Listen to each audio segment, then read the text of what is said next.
اللہ نے عورت کو حکم دیا, مسلمان عورت کو, کہ اگر تمہیں طلاق ہو جائے تو تمہارے پیٹ میں اگر حمل ہے, اس حمل کو, اس پریگننسی کو تمہیں چھپانے کی اجازت بولے نہیں ہے, اگر تم اللہ اور آخرت پر ایمان رکھتی ہو. یہ بھی ہوتا ہے آج کل, کیونکہ اس معاملے میں مرد عورت کی زبان پر اعتماد کرتا ہے. اگر ایک مرد نے کسی عورت کو طلاق دی, عورت کو اگر حمل ہے وہ چھپا لے گی اور وہ بتائے گی مجھے مینسز آنا شروع ہو گئے. مرد یقین کر لے گا, بھائی 3 مینسز گزر گئے, عدت ختم. کسی اور مرد سے نکاح کرے گی, اس کو بتائے گی بھائی میری عدت پوری ہو گئی ہے. اس بات کا امکان ہے کہ وہ بچہ کسی اور مرد کے کھاتے میں ڈال دے. مرد تو نہیں دیکھ رہا کہ واقعی عدت ختم ہوئی ہے, یہ تو یہ عورت جانتی ہے اور اللہ جانتا ہے. تو اس معاملے میں اللہ نے حکم دیا عورت کو کہ وہ خیانت بولے نہیں کرے. مردوں کو اللہ نے حکم دیا کہ جب بھی کسی عورت کو تم طلاق دو گے تو اس کا مال چھیننے کی تمہیں اجازت نہیں ہے. لا يحل لكم ان تأخذوا مما آتيتموهن شيئا, جو کچھ اس کو دیا ہے نا شادی سے پہلے, ایک دھیلا بھی واپس لینے کی اجازت بولو نہیں ہے. آج جہیز بھی جو وہ اپنے گھر سے لائی ہے نا وہ بھی ہتھیا لیتے ہیں, اپنے دیے ہوئے گفٹ تو واپس لیتے ہی ہیں, جو وہ اپنے گھر سے لائی ہے وہ بھی ہتھیا لیتے ہیں. یہ سارے قرآن کے احکام ہیں جس کی آج دھجیاں اڑائی جا رہی ہیں, کیونکہ ان احکام کا لوگوں کو علم ہی نہیں ہے. لوگ محرم میں کربلا, ربیع الاول میں جو مخصوص بیانات ہوتے ہیں وہ یعنی سیزن وائز چل رہے ہوتے ہیں. ہم لوگ جو پریکٹیکل لائف ہے, ہماری عملی زندگی ہے, جس کے لیے پیغمبر صلی اللہ علیہ وسلم کو بھیجا گیا معاشرے کی اصلاح کے لیے, اللہ کے حقوق سکھانے کے لیے اور ایک دوسرے کے حقوق سکھانے کے لیے, اس پریکٹیکل لائف کی طرف ہماری توجہ نہیں ہے. ہم دوسری چیزوں میں زیادہ لگ گئے ہیں. بس وہ جوشیلی تقریریں, لوگوں کو رلانا دھلانا, یہ کام رہ گیا بہت سو کا, سب کا نہیں. اہل حق ہر دور میں رہیں گے. تو اللہ نے حکم دیا کہ ڈیورس کے بعد آپ کو عورت سے کچھ لینے کی اجازت بولو نہیں ہے. ہاں, خلا کی صورت میں مہر واپس لے سکتے ہو. خلا یہ ہوتا ہے کہ مطالبہ عورت کی طرف سے ہو طلاق کا, آپ تو نہیں دینا چاہتے, اچھی بھلی زندگی گزر رہی ہے, اسی کو دماغ خراب ہو رہا ہے اس کا, نہیں مجھے نہیں رہنا. تو پھر اس صورت میں مرد اگر ڈیورس دے تو وہ یہ شرط لگا سکتا ہے کہ میرا خرچہ واپس کرو, خام میں کیوں کرایا خرچہ. کچھ دن پہلے ایک واقعہ سامنے آیا, ایک آدمی کی شادی ہوئی, دلہن نے پہلی رات کو بولا کہ آپ مجھے پسند نہیں ہو, میں تو کہیں اور شادی کرنا چاہتی تھی, ابا نے آپ کے متھے باندھ دیا. حالانکہ 6 مہینے سے تیاریاں چل رہی ہیں. اب کیا گزرے گی اس آدمی کے اوپر. تو خیر اس نے تو اٹھا کے پٹخنا ٹھکائی لگانا شروع کر دی. کمبخت ایک میسج کر دیتی کہ میں راضی نہیں ہوں, میرا خرچہ کرا دیا, اب پہلی رات کو بول رہی ہے کہ نئی ٹھکائی لگانی چاہیے تھی. میں نہیں کہہ رہا, لیکن اس نے لگائی ٹھکائی, غلط کیا اس نے. تو ایسے موقع پہ بھائی ٹھیک ہے اپنا راستہ لو, میرا خرچہ واپس. اب کون رکھے گا ایسی صورت میں, چاہتی کہیں اور تھی. بھائی تو چاہتی تھی بھی اگر کہیں اور, تو اب بتانے کی کیا ضرورت ہے, ہر بات بتائی تھوڑی جاتی ہے. بولو بھائی دل میں بولو چاہتی تو تھی لیکن چلو ہو گئی, اب اسی کو چاہنا شروع کر دیں گے آہستہ آہستہ. گدھا بھی اگر آپ پال لینا تھوڑے دنوں میں اس سے بھی محبت ہو جاتی ہے, تو پورا 2 ہاتھ 2 پاؤں کا انسان ہے, تھوڑے دنوں میں اچھا لگنے لگے گا. یہ سوچ کے صبر کر لو, پوری رپورٹیں پیش کر رہی ہیں اس کو, پوری رپورٹ. تو ظلم وہاں سے ہو, مطالبہ وہاں سے ہو, تو پھر آپ واپسی کا مہر کا واپس مطالبہ کر سکتے ہیں. بھائی جو مہر دیا واپس دو.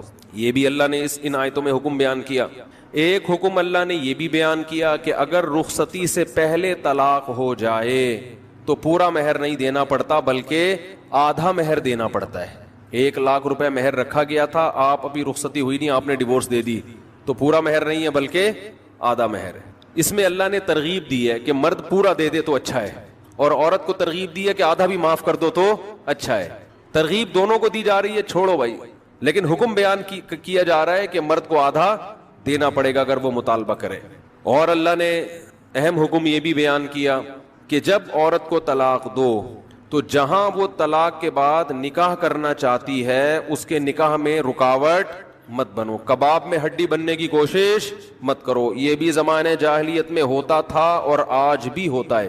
فلا تعضلوهن ان ينكحن ازواجهن, اگر تم نے چھوڑ دیا ہے اس کو. عرب اس کو غیرت کا مسئلہ بنا لیا کرتے تھے کہ ہم نے چھوڑا ہے تو اب ہم کہیں اور اس کی شادی نہیں کرنے دیں گے. ہمارا معاذ اللہ یوں کہتے تھے تھوکا ہوا مال, جیسے آج بھی لوگ کہتے ہیں ہم نہیں کہیں اس کو نکاح کرنے دیں گے. اس سے بھی قرآن نے کیا کیا؟ منع کیا. اور اس سے بھی منع کیا کہ اپنی مرضی سے زبردستی اس کا نکاح بھی مت کراؤ طلاق یافتہ کا. ینکحنا ازواجہن، اپنے سلیکٹڈ شوہر سے نکاح کرنا چاہتی ہے تو تم کباب میں ہڈی بولو نہیں بنو. یعنی اس کو یہ رائٹ ہے کہ وہ جہاں چاہے نکاح کرے. یہ بھی خرابی ہے آج کل بعض علاقوں میں. یہ خرابی ہے کہ بیوہ کو یا طلاق یافتہ کو نکاح تو کرنے دیتے ہیں، لیکن بعض علاقوں میں دستور ہے نکاح ہمارے ہی خاندان میں ہوگا، آپ ہمارے خاندان سے باہر نہیں جا سکتی. اس کو بھی قرآن نے کیا کیا؟ بولو ختم. نکاح بھی سے بھی نہیں روک سکتے، اور نکاح بھی وہاں ہوگا جہاں آپ نہیں بلکہ یہ چاہے گے. اس میں اللہ نے عمر کی کوئی قید نہیں لگائی. 40 سال کی بیوہ یا طلاق یافتہ ہو، 50 سال کی ہو، 55 سال کی ہو، یہ تمہارا ہیڈ ایک نہیں ہے. تمہیں زیادہ ٹینشن لینے کی ضرورت نہیں ہے. لوگ بڑی ٹینشن لے رہے ہوتے ہیں کہ تمہیں ضرورت کیا ہے، اب 4 بچے ہیں تمہارے، 5 بچے ہیں، اس عمر میں تمہیں شادی کرتے ہوئے شرم نہیں آتی؟ چھوڑو بھائی، کیا ضرورت ہے؟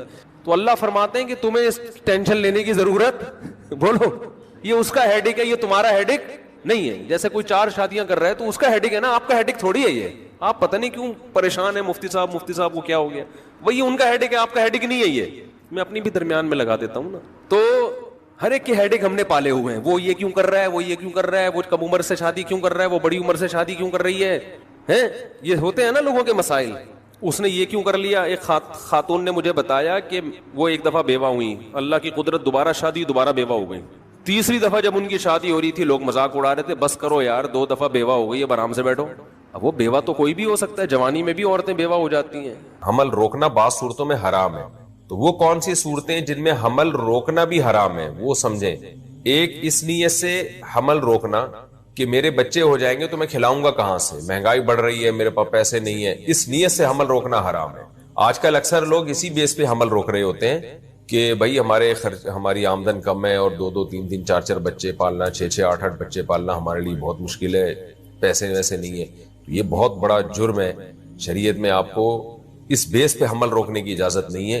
اس میں توکل فرض ہے کہ یار اللہ کھلانے والا ہے، اللہ پلانے والا ہے، جب اللہ اولاد دے گا تو کھلانے کا بھی کر دے گا. تو ایسے موقع پہ توکل کرنا فرض ہے، اور اس بیس پہ حمل روکنا یا بچے کی ولادت روکنا یہ سخت گناہ ہے. دوسرا، اس بیس پہ بچے کی ولادت روکنا بھی حرام ہے کہ بچوں کی کثرت کو عار سمجھنا، ذلت سمجھنا. لوگ کیا کہیں گے جی اتنے بچے. میرے جب بیان جاتا ہے نا دنیا میں تو بتا رہا ہوتا ہوں میرے ماشاءاللہ اتنے بچے ہیں جی، 14 بچے ہیں بتا رہا ہوتا ہوں، تو بہت سے لوگوں نے نیچے بڑے نیگیٹو کمنٹس کیے ہوئے ہوتے ہیں، زیادہ تر غیر مسلموں نے، کہ یہ دیکھو یہ کیا کرے، پاگل لوگ ہیں، اور دیکھو یہ مولانا لوگ، اس طرح کے نا مذاق اڑا رہے ہوتے ہیں. تو اس کا نتیجہ یہ نکلا ہے کہ آج لوگ بچوں کی تعداد بتاتے ہوئے شرماتے ہیں. ہمارے لیے تو باعث فخر ہے، ہمارے نبی صلی اللہ علیہ وسلم نے فرمایا انی اباہی بکم الامم، اولاد کی کثرت یہ باعث فخر ہے. تو لیکن جو لبرل لوگ ہیں نا، نام نہاد لبرلز ہیں یا غیر مسلم لوگ ہیں، وہ پروپیگنڈے سے چونکہ متاثر ہو چکے ہیں، ان کی نسلیں برباد ہو چکی ہیں، خاندانی نظام ان کا تباہ ہو چکا ہے. بڑھاپے میں مرد اور عورت ایک دوسرے کی شکل دیکھ دیکھ کے گزارا کر رہے ہوتے ہیں، تو وہ بیچارے خود بھی فطرت سے ہٹ گئے، اپنا گھر اپنا خاندان تباہ کر دیا انہوں نے. ہمیں بھی چاہ رہے ہیں کہ ہم بھی برباد ہو جائیں ان کے ان تانوں کی وجہ سے. نہ ان کے یہاں بہویں ہوتی ہیں نہ داماد ہوتے ہیں، وہ ایک آدھ کہیں ادھر سے. بچے کثرت سے ہوں تو وہی اچھے ہوتے ہیں. مجھے یاد ابھی میں حج پہ آیا تو میرے بچوں نے ماشاءاللہ، چھوٹی بچیوں نے دیوار پہ ایسا حج مبارک لگایا ہوا تھا، پھول وول ایسے. بچے ہوتے ہیں تو گھر میں رونق ہوتی ہے، خوشیاں نصیب ہوتی ہیں. تو فیملی پلاننگ والوں کے جو نظریات ہیں اس سے دنیا متاثر ہو چکی ہے. ان کے زہریلے جراثیم جو ہے نا وہ لوگوں کے خون میں جا چکے ہیں، اور لوگ اپنا بھی دنیا کا بھی نقصان کر رہے ہیں، آخرت کا بھی کر رہے ہیں. تو اسلام میں اولاد کی کثرت یہ باعث فخر ہے، باعث ذلت نہیں ہے. تو اگر کوئی اس نیت سے بچے روکتا ہے کہ میرے زیادہ ہوں گے تو مجھے شرم آئے گی بتاتے ہوئے، لوگ کیا کہیں گے، اس نیت سے بھی بچے روکنا حرام ہے. اس لیے کہ آپ اسلام پہ اعتراض کر رہے ہو، آپ نبی صلی اللہ علیہ وسلم پہ اعتراض کر رہے ہو، آپ اللہ کو نہیں مان رہے. حدیث میں آتا ہے، صحیح حدیث ہے، تزوج الودود الولود فإنی مباہی بکم الامم، ایسی عورت سے نکاح کرو جو تمہیں کثرت سے اولاد دے. تو یہ 2 نیتیں ایسی ہیں کہ ان نیتوں سے حمل روکنا ناجائز ہے. خوب سمجھ لیں، دو وجوہات. دوبارہ ریپیٹ کر دیتا ہوں کیونکہ یہ ٹاپک بہت اہم ہے، لوگ اس کو سمجھتے نہیں ہیں اور ذہن میں بٹھاتے نہیں ہیں، اور بار بار پھر وہی مسئلہ پوچھتے رہتے ہیں، بار بار وہی مسئلہ پوچھتے رہتے ہیں. تو 2 چیزیں ایسی ہیں جس سے پریگنینسی روکنا. دیکھیں، حمل ٹھہرنے کے بعد گرانے کی بات نہیں کر رہا، وہ تو ناجائز ہے، اس کی میں ڈیٹیل بھی بتاتا ہوں ابھی. ایک ہے، پہلا اسٹیپ یہ ہے کہ حمل کو روک لیا جائے. تو حمل روکنا اس نیت کے ساتھ کہ بچوں کو میں کھلاؤں گا کیسے، مہنگائی کا دور ہے، اس نیت سے حمل روکنا حرام ہے. اور اس نیت سے بھی حمل روکنا حرام ہے کہ میں لوگوں کو کیا بتاؤں گا، لوگ تانا دیں گے، عورتیں تانا دیتی ہیں عورتوں کو، دیکھو تمہارے اتنے بچے ہو گئے، اس طرح کی باتیں کرتی ہیں. تو ان دو نیتوں سے حمل روکنا حرام ہے. تیسری چیز جس کی وجہ سے پریگننسی روکی جاتی ہے وہ ہے عورت کی صحت. تو یہ خوب سمجھ لیں، عورت کی جو صحت ہے اس کی بیس پہ حمل روکنا جائز ہے، اس میں تو دو رائے نہیں ہو سکتی. اگر کوئی سمجھتا ہے کہ میری وائف کمزور ہے، نہیں بچے پیدا کر سکتی، اور اس کی یا ڈاکٹر نے منع کیا ہے کہ بھئی پریگننسی ہوگی تو نقصان ہوگا اس کو، تو اس بیس میں بھی حمل روکا جا سکتا ہے. لیکن یہ خوب سمجھ لیں کہ اس میں بھی پروپیگنڈا بہت زیادہ کیا گیا ہے. اصولی طور پر تو بات یہ ہے کہ عورت کی صحت ولادت کے عمل سے بار بار گزرتے رہنے سے صحیح ہوتی ہے، بیماریوں سے بچت ہوتی ہے، عمر لمبی ہو جائے گی، اس کی فزیکل فٹنس برقرار رہے گی، کیونکہ یہ نیچرل پروسیس ہے. حمل کا ٹھہرنا، اولاد ہونا، پھر اس بچے کو فیڈ کرانا، یہ نیچرل پروسیس ہے. اور نیچر سے کبھی بھی آپ کی صحت خراب نہیں ہوتی. نیچر سے جب آپ بغاوت کریں گے تو صحت خراب ہوتی ہے. تو اس بارے میں پروپیگنڈا بہت زیادہ، کروڑوں اربوں روپے خرچ ہو رہے ہیں ان چیزوں پہ کہ کسی طرح یہ جو ایشیائی ملک ہیں ان کا گروتھ ریشو کو روکا جائے. تو یہ پروپیگنڈا ظاہر ہے پھر کیا جاتا ہے. تو ورنہ اصولی طور پر اس میں ڈاکٹروں کے حوالے بھی ہیں میرے پاس، جو میڈیکل سائنس کے بہت بڑے بڑے ڈاکٹر ہیں، گائنی کے بڑے بڑے ڈاکٹرز ہیں، یہاں کے نہیں یورپ کے. وہ یہ کہتے ہیں کہ پریگننسی روکنے سے عورت کی صحت خراب ہوتی ہے اور بچے پیدا کرتے رہنے سے وہ صحیح رہتی ہے، بشرطے کہ اس کے آرام کا اور خوراک کا خیال کیا جائے. تو یہ پروپیگنڈے سے متاثر نہ ہو انسان، واقعی کوئی وہ ہو کہ بھئی حمل اگر ہوا تو اس کی صحت کو واقعی نقصان ہوگا. جیسے کہ 100 میں 2-4 عورتیں ایسے ہو سکتی ہیں جو بیمار ہوں، کمزور ہوں. تو تیسری چیز تو یہ ہوگی. چوتھی بات ہے، بچے اس لیے بھی روکے جاتے ہیں کہ تربیت کیسے ہوگی ان کی. اکثر یہ لوگوں کے زبان پہ یہ مقولہ ہے کہ 2 بچے ڈھنگ سے پل جائیں ان 10-12 بچوں سے بہتر ہے جن کی تربیت نہ ہو سکے، کیونکہ زیادہ بچوں کی تربیت مشکل ہوتی ہے. یہ بھی ایک پروپیگنڈا ہے حقیقت میں. خوب سمجھ لیں، جیسے والدین اولاد کی تربیت کرتے ہیں، بہن بھائی خود بھی ایک دوسرے کی لاشعوری طور پہ تربیت کر رہے ہوتے ہیں. تو بچوں کی تربیت میں ان کے گروتھ ریشو کا بڑا دخل ہے. بچے زیادہ ہوتے ہیں تو وہ بہت کچھ ایک دوسرے سے سیکھتے ہیں، لڑ کے، محبت کر کے، ہر طرح سے سیکھ رہے ہوتے ہیں، سکھا رہے ہوتے ہیں. اس پہ بھی میں زیادہ ڈیٹیل میں نہیں جاؤں گا، میرے پورے تفصیلی بیانات ہیں کہ زیادہ بچوں میں تربیت آسان ہے، کم بچوں میں تربیت مشکل ہے. ہمارے ہاں تربیت کا مفہوم یہ سمجھ لیا گیا ہے کہ مہنگے اسکولوں میں پڑھانا. لوگ یہ سمجھتے ہیں کہ 2 بچے ہوں گے تو ہم مہنگے اسکول میں پڑھا سکتے ہیں، 10 بچوں کو ہم مہنگے اسکول میں نہیں پڑھائیں گے. خوب سمجھ لیں، شریعت کی نظر میں مہنگے یا سستے اسکول کی ایجوکیشن کا تربیت سے کوئی تعلق نہیں ہے، بلکہ مہنگے اسکول تو برباد کر رہے ہیں بچوں کو. ہم نے دیکھا ہے اپنی آنکھوں سے. 2 بچے ہوتے ہیں، ماں باپ کے گریبان پکڑ کے کھڑے ہوتے ہیں وہ، حالانکہ بڑے مہنگے اسکول میں پڑھے ہوتے ہیں. تو ایجوکیشن، اس کی تو ویلیو شریعت کی نظر میں بھی ہے، عقل کی نظر میں بھی ہے، لیکن ایجوکیشن کا پیسے سے تعلق نہیں ہے. دنیا میں بڑے بڑے سائنٹسٹ، بڑے بڑے علماء، بڑے بڑے اسکالرز ایسے ہیں جو بہت ہی لو لیول کے اسکولوں میں پڑھے ہیں، وہ یا غریب اسکولوں میں، یا اسکول میں سرے سے پڑھے ہی نہیں. وہ انہوں نے اپنے ماں باپ سے یا دائیں بائیں سے نالج حاصل کی، انٹرنیٹ پہ بیٹھے اور بہت کچھ سیکھ گئے وہ. تو اس لیے یہ بھی دماغ سے ایک جو ہے نا یہ فطور نکال دینا چاہیے کہ 2 بچے ہوں گے تو تربیت زیادہ اچھی ہوگی، اور بلکہ لاڑ پیار میں بگڑنے کا خطرہ ہوتا ہے. اور یہ میڈیکل یہ جو آپ کے نفسیاتی ڈاکٹر ہیں نا، میں نے ان کی رائے بھی اپنی کتاب میں نقل کی ہے کہ 2 بچوں کی پیدائش میں جب زیادہ وقفہ ہوتا ہے تو ان کے جو مینٹل گروتھ ہے اس میں فرق پڑتا ہے. یعنی بچے کو اپنا قریب العمر جو ہے بہن یا بھائی چاہیے. یعنی بچے کو اپنے ساتھ کھیلنے کے لیے، اپنی دل کی باتیں شیئر کرنے کے لیے گھر کے اندر ہی بھائی یا بہن چاہیے جو اس کی اور اس کی ایج میں زیادہ ڈفرنس نہ ہو. تو یہ بچے کی سائیکالوجی ہے، بچے کو چاہیے ایسا کہ گھر میں اور اگر 2 بچوں کے درمیان میں لمبا وقفہ کریں گے تو ایک بچے کو اپنا قریب العمر جو ہے بھائی یا بہن نہیں ملتا، اس سے بھی اس کی ذہنی نشو و نما بہت زیادہ متاثر ہوتی ہے. تو یہ سب چیزیں سمجھنے کی معاشرے میں ضرورت ہے. تو یہ 4 باتیں ہو گئی جن کی وجہ سے حمل کو روکا جاتا ہے. ایک بات غربت کی وجہ سے حرام ہے روکنا. نمبر 2 اس نیت سے روک لینا کہ میں کھلاؤں گا کہاں سے، یعنی بچے عار محسوس ہوں گے، یعنی ذلت محسوس ہوگی اس میں، لوگوں کو بتاؤں گا اتنے بچے، لوگ مذاق اڑائیں گے، اس نیت سے روکنا بھی حرام ہے. باقی 2 چیزیں رہ گئیں، صحت کی نیت سے روکنا وہ جائز ہے، لیکن میں نے بتایا اس میں پروپیگنڈا بہت زیادہ ہے. واقعی اگر عورت بیمار ہونے کا خطرہ ہو تو روک سکتے ہیں. اور چوتھی چیز ہے تربیت. تربیت بھی زیادہ بچوں میں ہے. اگر آپ زیادہ بچے ہوں گے، تربیت کی کوشش کریں گے تو تربیت ہوگی، اور اگر کوشش نہیں کریں گے تو ایک کی بھی نہیں ہوگی، وہ ایک ہی ڈاکو اور چور نکلے گا. اپنی خواہش اپنی زوجہ کے سوا کسی بھی راستے سے پورا کرے گا. قرآن کے صاف الفاظ ہیں. یہ لوگ اللہ کی حدود کو بولو بھائی توڑنے والے ہیں. بالکل حرام ہے اسلام میں، اس کی کوئی گنجائش نہیں ہے. حضرت عثمان ابن مظعون رضی اللہ تعالی عنہ، صحیح حدیث ہے، یہ فرماتے ہیں کہ ہم جب سفر میں ہوتے تھے تو ہم پہ اپنی بیویوں سے دوری بہت شاق گزرتی تھی. صحت مند تھے نا، تو عورت یعنی اپنی بیوی سے دوری ہم پہ سفر میں بہت شاق گزرتی تھی. ہم نے نبی سے اجازت مانگی کہ ہم اپنے آپ کو خسی کر دیں، اپنی مردانہ قوت کو ختم کر دیں. فنہانا، آپ نے ہمیں اس کی اجازت بولو نہیں دی. اگر اس عمل کی ذرا سی بھی گنجائش ہوتی تو صحابی کو اپنے آپ کو کوئی ایسی خوراک کھا کے یا کوئی بھی عمل کر کے اپنے آپ کو خسی کرنے کا خیال آتا؟ بولو کیا ہو گیا بھائی؟ خیال آتا اپنے آپ کو؟ ان کو پتا ہے ہمارے پاس بیوی سے کانٹیکٹ کے علاوہ اور کوئی راستہ نہیں ہے، تو نبی سے اجازت مانگ رہے ہیں کہ ہم پہ بہت گناہ کا خطرہ ہوتا ہے، زنا کا خطرہ ہوتا ہے، بہت شاق گزرتا ہے ہمارے اوپر یہ عمل، ہمیں اجازت دیتے ہم کوئی چیز کھا لینا. آپ نے فرمایا نہ، بلکہ کیا فرمایا؟ تزوجوا الودود الولود فانی مباہی بکم الامم. فرمایا ایسی عورت سے نکاح کرو جو کثرت سے اولاد دے، میں تمہاری کثرت پہ قیامت کے دن فخر کروں گا. کیا مطلب؟ یہ قدرت کی طرف سے تمہارے اوپر شہوت مسلط ہے، اس کا حل یہ کہ نہ چاہتے ہوئے بھی نکاح کرو. تم یہ قدرت نے اس لیے رکھی تاکہ تمہاری نسل بڑھے. بڑے آرام سے کہہ دیا جاتا ہے جس کے لیے نکاح کرنا مشکل ہے. کیوں مشکل ہے نکاح کرنا آپ کے لیے؟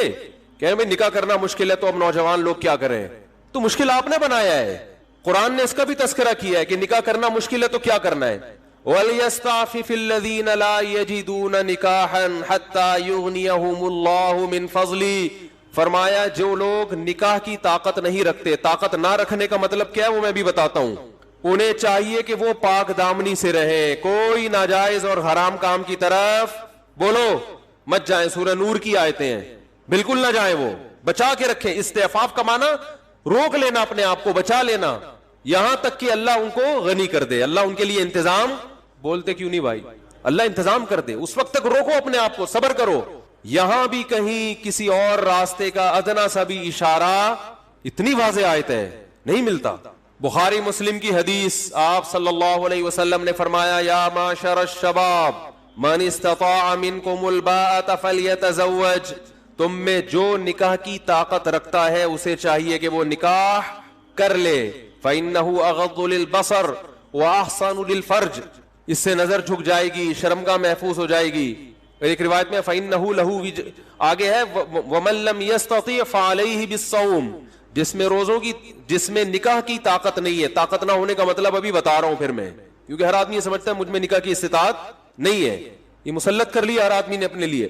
اس کے بعد اللہ نے کیا فرمایا، نبی نے کیا فرمایا کہ اگر نکاح نہیں کر سکتا، استطاعت نہیں ہے، فعلیہ بالصوم، کثرت سے روزے رکھے. یہاں بھی کسی اور راستے کی طرف ذرہ برابر بھی اشارہ بولو بھائی نہیں دیا. اس کا مطلب یہ اللیگل ہے اسلام میں، یہ اللہ حرام ہے، ناجائز ہے. باقی رہا یہ مسئلہ کہ فلاں نے یہ لکھا، تو جب آپ اسلامی فقہ میں لاکھوں علماء گزرے ہیں، لاکھوں فقہا، تو کہیں نہ کہیں کسی کے نہ کسی کا کوئی قول نکل آتا ہے. ایسے تو بہت ساری چیزیں حلال ہو جائیں گی. آپ اگر تلاش کرنے پر آئیں تو بہت سارے اقوال آپ کو مل جائیں گے. یہ علماء کو پتا ہوتا ہے کہ کون سا قول اس قابل ہے کہ اس قول کو لفٹ کرائی جائے، کون سا قول اس قابل ہے کہ بس یہ اس کی کوئی حیثیت نہیں ہے. امام احمد ابن حنبل کی طرف نسبت کی جاتی ہے قول کی، لیکن جو حنبلی علماء ہیں، امام احمد ابن حنبل ایک ایسے فقیہ ہیں جن کے بہت سارے مسئلوں میں دو دو تین تین اقوال ملتے ہیں. یہ ہے ان کے مذہب میں ایسا ہے. تو فقہ حنبلی میں جو بڑے جید علماء ہیں ان سے پوچھا جائے گا کہ فتویٰ کس قول پر ہے، تو فقہ حنبلی میں فتویٰ اس کے حرام اور ناجائز ہونے پر ہے. تو ایسے تو بہت سارے اقوال مل جائیں گے. اور قرآن کی طرف ہم آتے ہیں. قرآن مجید میں 5ویں پارے کا آپ پہلا رکوع پڑھیں.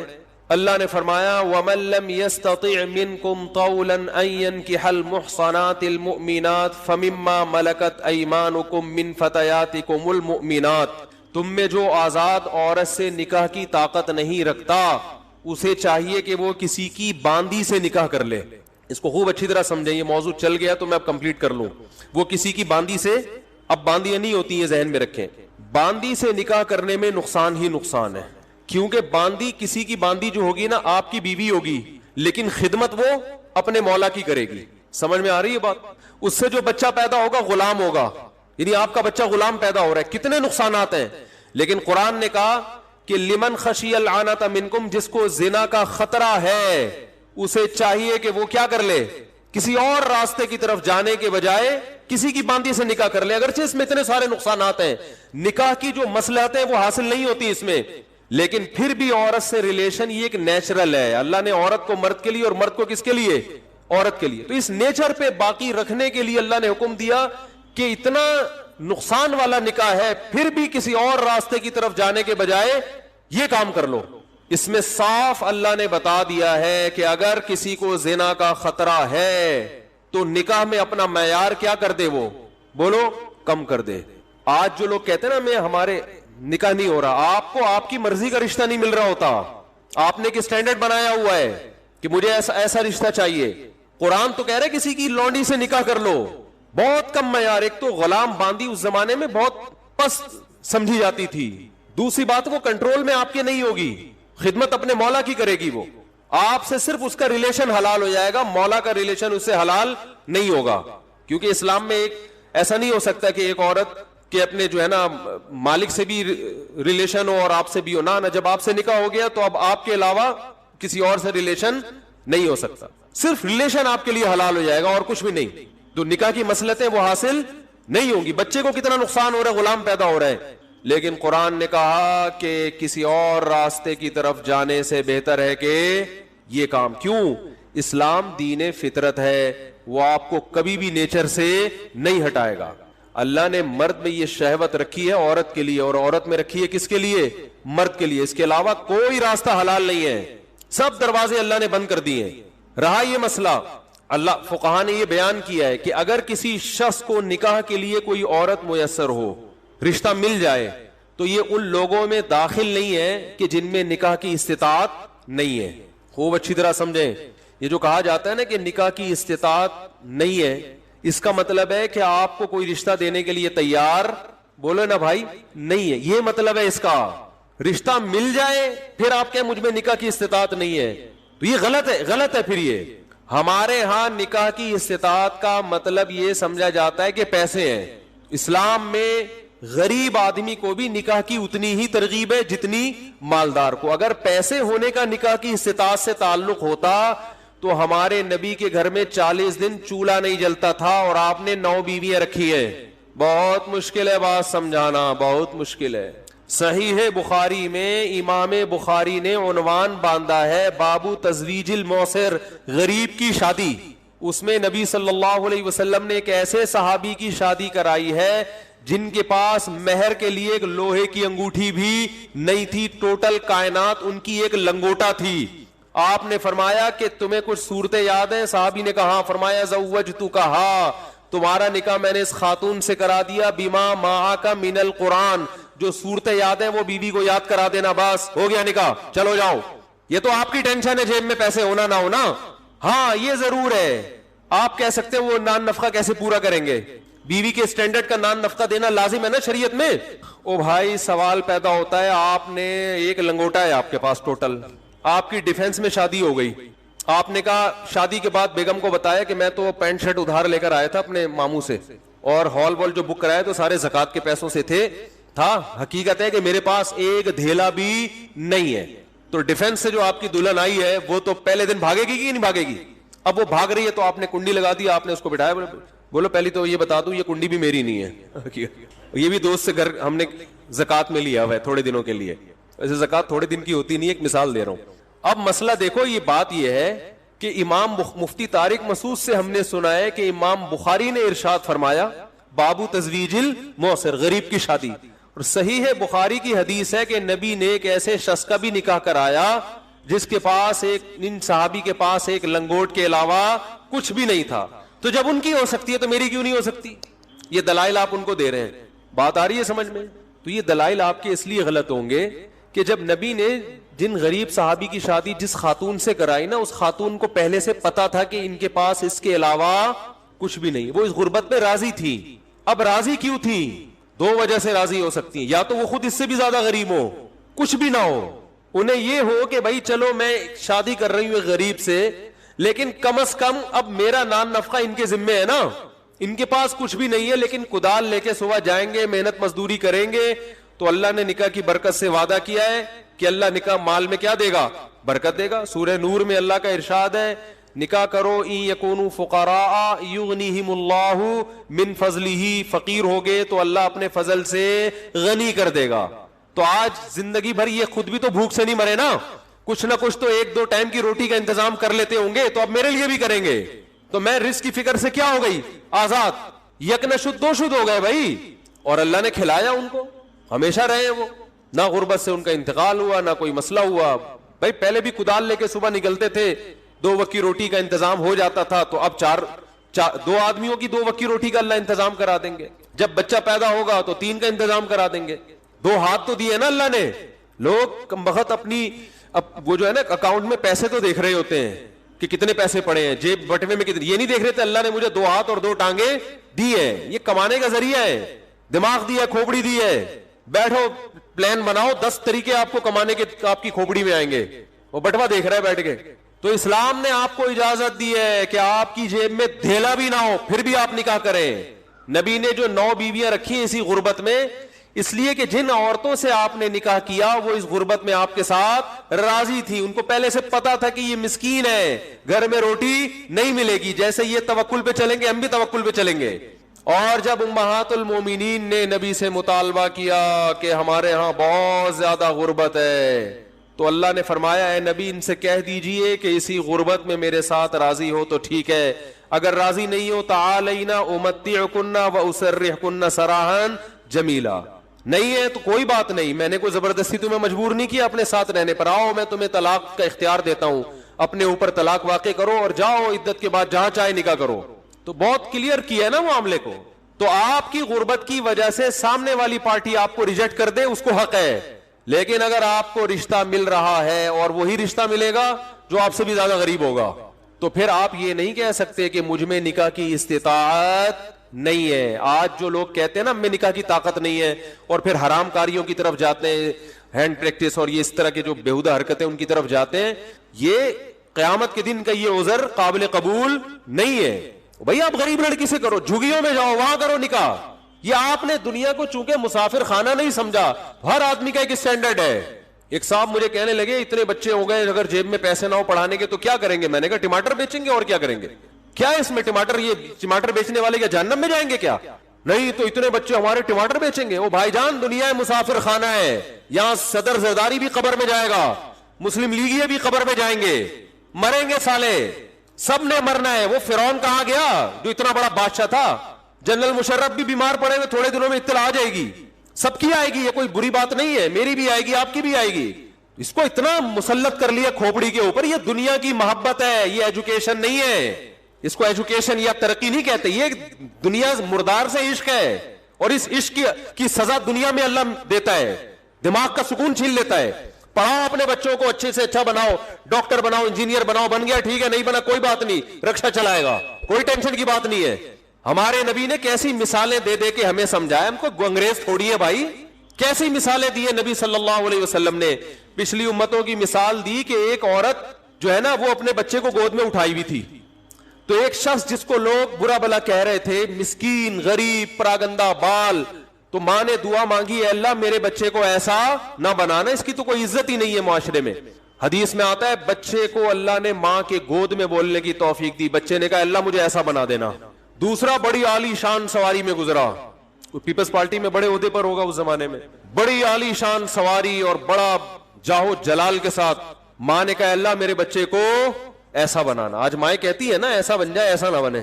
بچے نے ماں کی گود میں کہا اللہ مجھے ایسا نہ بنانا، مجھے ایسا نہ بنانا.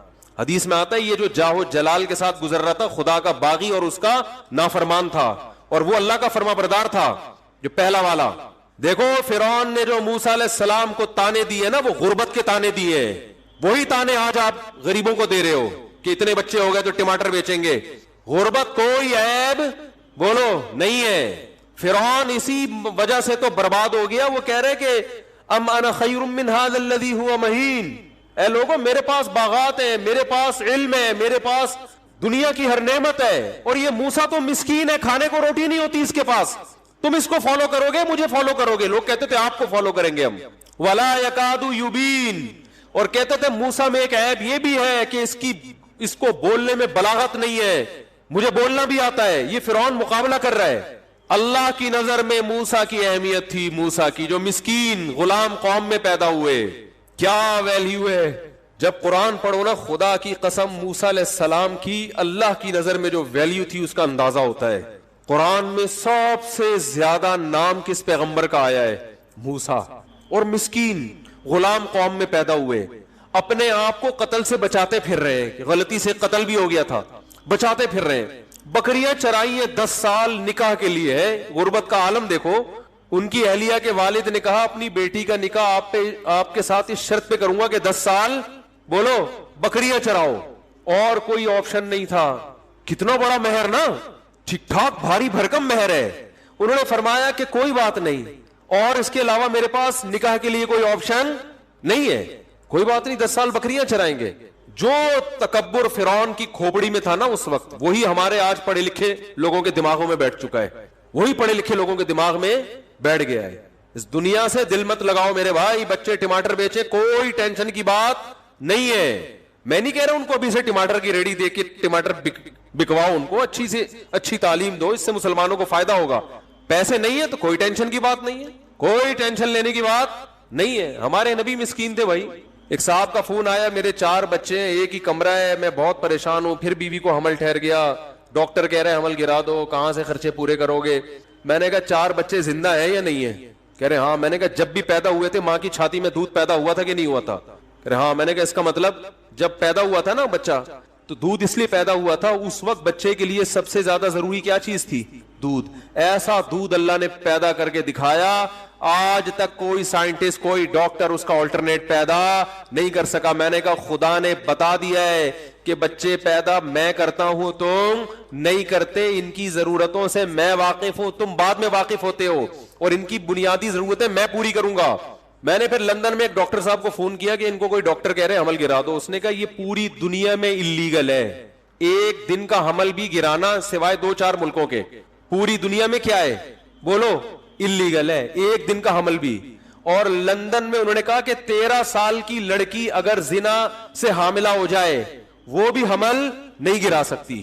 بہت مشکل ہے بات سمجھانا, بہت مشکل. کسی بچی سے جبرن زنا ہوا یو کے میں اگر, اور بچی کی عمر کتنی ہے 13 سال, پریگننٹ ہو گئی, یو کے کا لا یہ ہے کہ وہ پریگننسی ضائع بولتے کیوں نہیں کر سکتی, کیونکہ جب ایک جان جسم میں اللہ نے اس کو زندگی کے لیے سلیکٹ کر لیا ہے, وہ آپ کی اولاد ہے. کروڑوں جرثوموں میں سے ایک کی سلیکشن ہوتی ہے. بات پہ اللہ پہ توکل, اللہ پہ اعتماد, یہ چیزیں ختم. غربت دیکھو قرآن میں کتنا اللہ نے ارشاد فرمایا, ابسط الرزق لمن یشاء, جس کے لیے چاہتا ہوں رزق بڑھا دیتا ہوں, جس کے لیے چاہتا ہوں تنگ کر دیتا ہوں. اس کا اولاد سے تعلق نہیں ہے.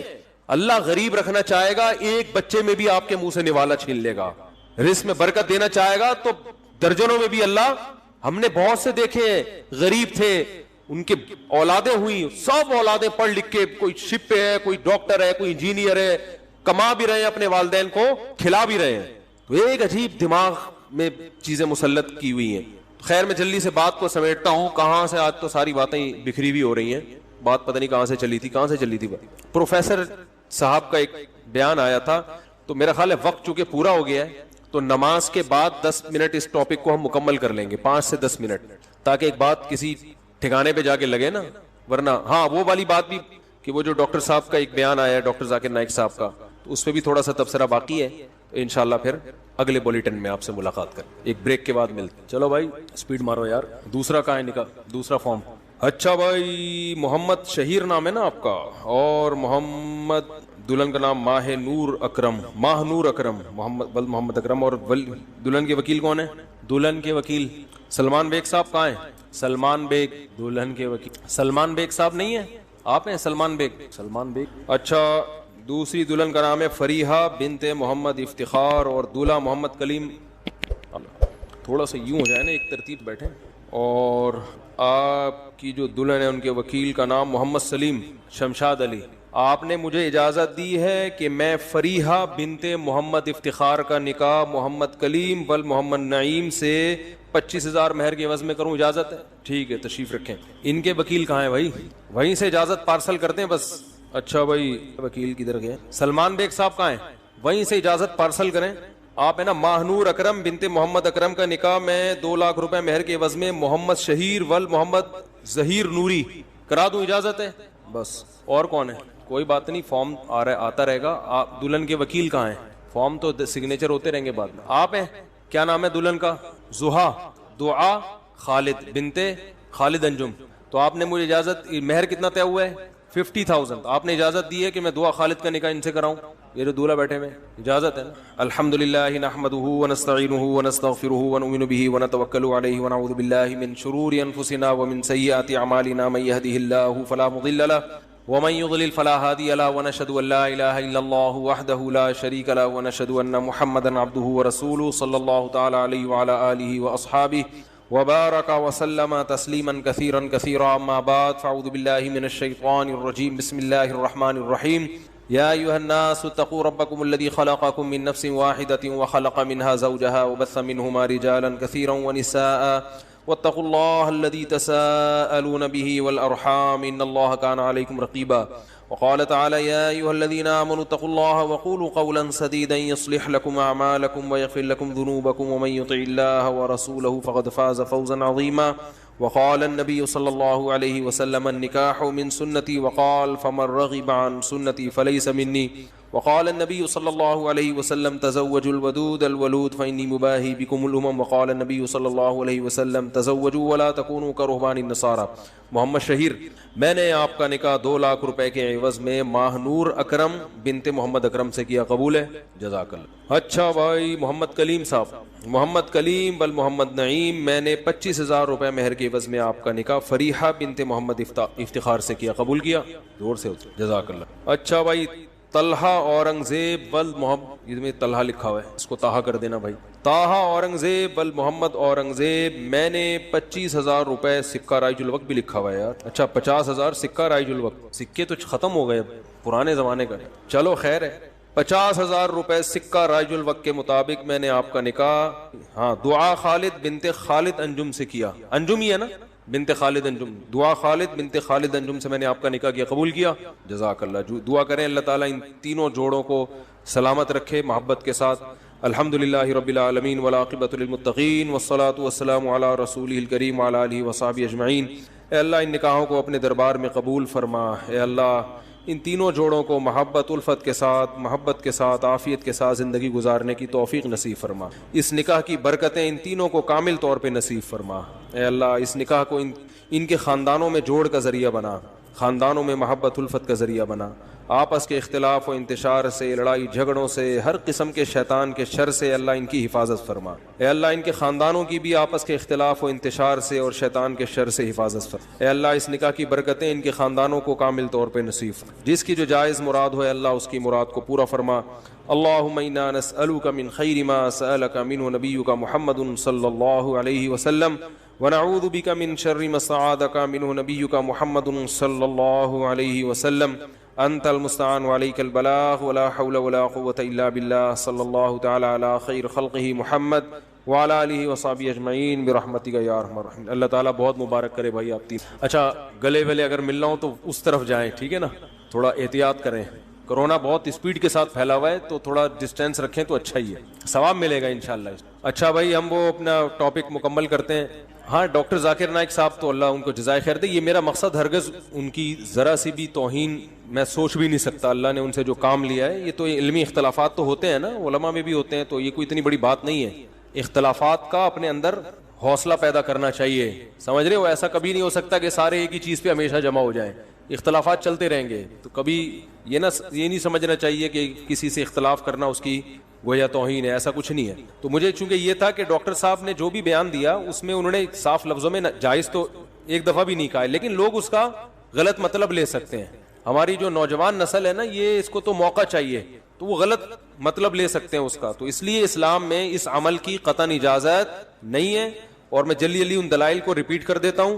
سب سے پہلے قرآن کی آیت ہے 29ویں پارے میں بھی ہے, 28 اس میں قد افلح المومنون جو سورہ مومنون ہے اس میں بھی ہے کہ اللہ نے فرمایا زوجہ کے علاوہ کوئی بھی راستہ اختیار کرتا ہے فاولئک هم العادون. اور اس میں الفاظ دیکھو فمن ابتغى وراء ذلک, ذالک جو ہے نا یہ بلاغت ہے, ذالک اس میں اشارہ ہے, جب ہاتھ سے اشارہ کرتے ہیں نا اس وقت کہا جاتا ہے. گویا اللہ تعالیٰ آپ کو آپ کی زوجہ کی طرف اشارہ کر کے کہہ رہے ہیں کہ یہ جو بیوی ہے نا, بیوی کے یہ والا آپشن, اس کے علاوہ آپ کے پاس کوئی دوسرا آپشن نہیں ہے. اشارہ کر دیا. اس میں اور بلاغت ہے کہ یہ اسی میں بند ہے, آپ کے پاس اپنی خواہش پوری کرنے کے باقی تمام دروازے بند. وراء ذلک اللہ نے فرمایا یہ جو راستہ میں بیان کر رہا ہوں یہ اشارہ کر دیا, الا علی ازواجہم او ما ملکت ایمانہم. تو بہت زیادہ غلو ہے اس آیت میں, مبالغہ ہے یہ بتانے کے لیے کہ تمام راستے اس کے علاوہ بند ہیں. دوسرا قرآن میں سورہ نور کی جو آیتیں ہیں وَلْيَسْتَعْفِفِ الَّذِينَ لَا يَجِدُونَ نِكَاحًا, جو نکاح نہیں پاتے, موجود نہیں پاتے نکاح, انہیں چاہیے کہ پاک دامنی کے ساتھ رہیں. وہ یہاں بھی ہے. اور نکاح موجود نہ پانے کا مطلب کیا ہے کہ آپ کی مالی حیثیت ایسی ہے کہ اس کے حساب سے آپ کو کوئی رشتہ دینے کے لیے تیار نہیں ہے.